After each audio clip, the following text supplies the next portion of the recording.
From Wish TV and the All Indiana Podcast Network, this is the News 8 Daily 8 Podcast with Wish TV's Kylie Conway. A Wish TV News 8 update. Hi, I'm Kylie Conway, and this is your News 8 Daily 8 from Monday, July 17th. Let's first talk the forecast. Our Storm Track 8 weather team says today is going to be really similar to what we had yesterday. Stay dry for most of the day, and then this afternoon we can expect some possible storms, some rain to move in. We are dealing with an air quality action day, getting some of that smoke coming down from Canada once again. So authorities are recommending, especially if you have any sort of breathing issue, if you know somebody who has asthma, just stay inside as much as possible. As far as tonight, our team's saying that we should settle down storm-wise and just be mostly cloudy. Low temperatures will be cooler than last few evenings, but it's still going to be mild and humid with highs in the upper 70s to low 80s. This morning marks the funeral for Marion County Deputy John Durm. The funeral service starts at 11 o'clock this morning at Gamebridge Fieldhouse.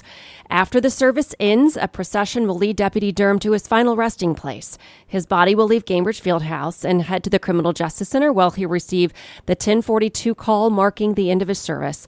The procession then will head to Illinois Street, to 34th Street, and finally to Crown Hill Cemetery. Durm died a week ago after being attacked by an inmate. He was 61 years old when he passed and had served as a Marion County deputy for almost 4 decades. Durm's visitation was held yesterday afternoon at the Scottish Rite Cathedral. Those who were there, who knew him, said that the Marion County Sheriff's Department lost a kind and positive person. You don't find many positive people like him that you always see consistently happy. But I will remember him as a person that even encouraged me, just in passing, when I wasn't even in an encouraged mood. Deputy Durm lived a life of meaning, and we will never forget him. Durm is survived by his wife, 4 children, his parents, and several other family members. The funeral service, again, it's at 11 o'clock this morning. Wish TV will bring you coverage all throughout the morning on our platforms, including wishtv.com, our social media, our app. We'll be streaming everything online. You can find all of our coverage of Deputy Durm's life and funeral circumstances, and even an I-team investigation as far as how this could have happened, all at wishtv.com. And today marks 1 year since the mass shooting at the Greenwood Park Mall that left 3 people dead. In total, 5 people were shot when police say the gunman opened fire in the mall's food court. An armed civilian in the mall at the time shot and killed the shooter. Police say 56-year-old Pedro Pineda, 37-year-old Rosa Pineda, and 30-year-old Victor Gomez died in the shooting. On Friday, Greenwood police released the contents of the shooter's phone. Investigators say they found images of Nazi propaganda and videos of mass killings on the device. A Sunday night crash in Indianapolis left a man dead. Police say his car went off High School Road just south of 46th Street and hit a pole. It happened just before 8 o'clock. Investigators say the man was the only person in the car. No word yet what caused him to leave the road. In Noble County, where a 6-year-old girl has died while swimming, it happened Sunday afternoon in Bixler Lake in Kindleville. The Department of Natural Resources says the girl was swimming in shallow water and family members found her not responding. The DNR says relatives and first responders tried to save her, but she was pronounced dead at the scene. And as we profile candidates in major races, a Democrat running for U.S. Senate in Indiana says abortion rights should be written into federal law with some limits. Keith Potts is a Democrat on the Indianapolis-Marion County Council. He spoke with News 8's government reporter Garrett Berquist during Sunday's episode of All Indiana Politics. In his campaign launch ad, Potts characterized the election as being about more versus less freedom. I asked him what he meant by that generally and specifically as it pertains to the abortion debate. You know, freedom it covers such a broad spectrum of what it means to be an American and what rights that we have. Is it our freedoms to vote? Is it our freedoms to make our own health care decisions? And from my perspective, when we see what Republicans in Washington are doing, they're trying to limit those freedoms. They're trying to limit the freedom of expression for folks. And so the fight that I want to bring is to expand on those freedoms so that every American and every Hoosier can live authentically and have every right that they deserve. Should there be a federal law on abortion? And if so, what should it look like? I think codifying Roe versus Wade is the direction to go, which is in terms of the life or health of the mother and in terms of fetal viability. It's the standard that we had for 50 years under Roe versus Wade, and it's the one that we ought to have moving forward. Should there be a specific time frame for when a woman could obtain an abortion for circumstances other than rape or incest, or to save their life? I think the definition of fetal viability is just that. There's no specific number that can be attested to it, but the definition of fetal viability is the viability for life outside of the womb, and I think that, as the standard in Roe versus Wade, ought to be the case.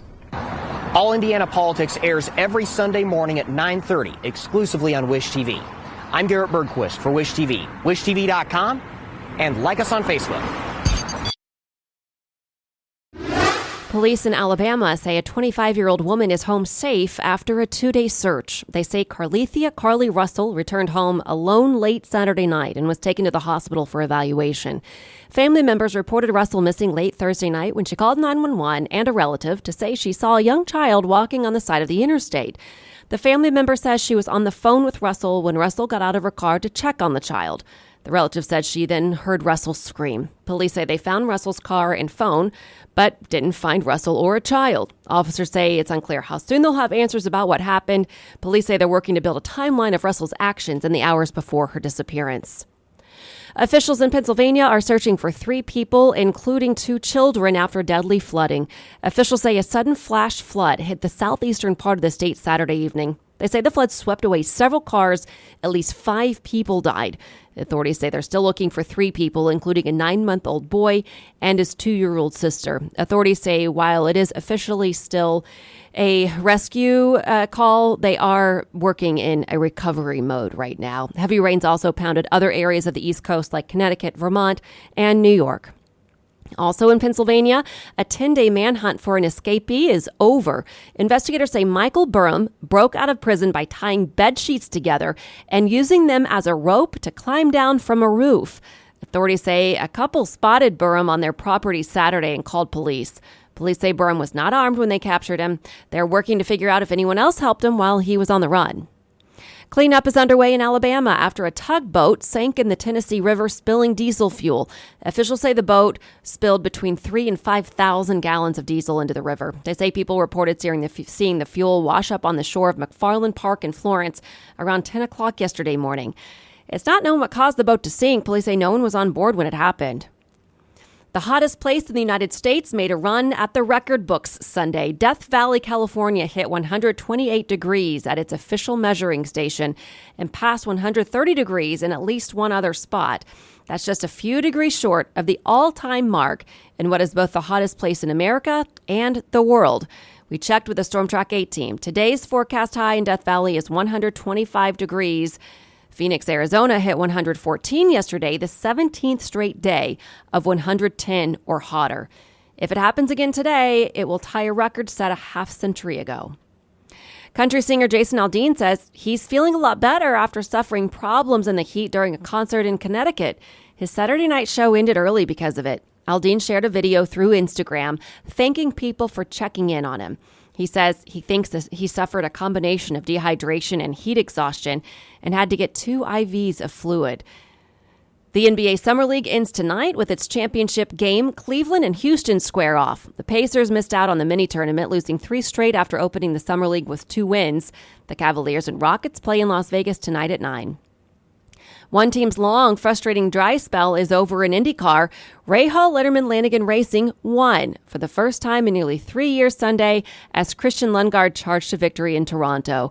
The race had an ugly start. 7 cars tangled on the opening lap. As the race ended, Lundgaard held off Alex Palou and Colton Herta and earned the first win of his IndyCar career. Lundgaard celebrated with a shave, trimming off a mustache he'd been growing since February, and then played barber for others. Next up, a doubleheader weekend in Iowa. And back here in central Indiana, closures are scheduled to begin in the Meridian Kessler neighborhood for construction on Indigo's Red Line. Indigo says it'll be pouring concrete and reinforcing bus pads on stations along College Avenue between 54th and Kessler. According to Indigo, the construction will close the 54th Street and Kessler Boulevard Red Line stations. Drivers can take a detour using Kessler, Meridian, and 46th. Indigo says construction's scheduled to be complete early next month. Also today, Indianapolis Burger Week returns. Participating restaurants will offer $7 burgers today through Sunday. Some of those include Fifth Avenue Grill and Bar, Gallery on 16th, and Union Jack Pub. All proceeds go to local area nonprofits. We've made it easy for you to see all the participating restaurants. We've got a story for you at wishtv.com. Just look in the As Seen On section of our website. And tonight, another chance to win the Powerball prize. The jackpot jumped to an estimated $900 million after no one won during Saturday's drawing. The cash prize would be more than $465 million. The jackpot is third largest Powerball jackpot ever and the seventh largest U.S. lottery jackpot. Tonight's drawing is set for 11 o'clock. This has been your News 8 Daily 8. For Wish TV, I'm Kylie Conway. Online at wishtv.com and like us on Facebook when you search Wish TV. This is the News 8 Daily 8 podcast with Wish TV's Kylie Conway. A Wish TV News 8 update on demand. For even more, on demand and on the go. Connect with Wish TV on Facebook at wishtv.com and on the free Wish TV mobile app. Thank you for listening. And be sure to like, subscribe, and follow this podcast for updates every weekday morning on the All Indiana Podcast Network and wherever you get your podcast.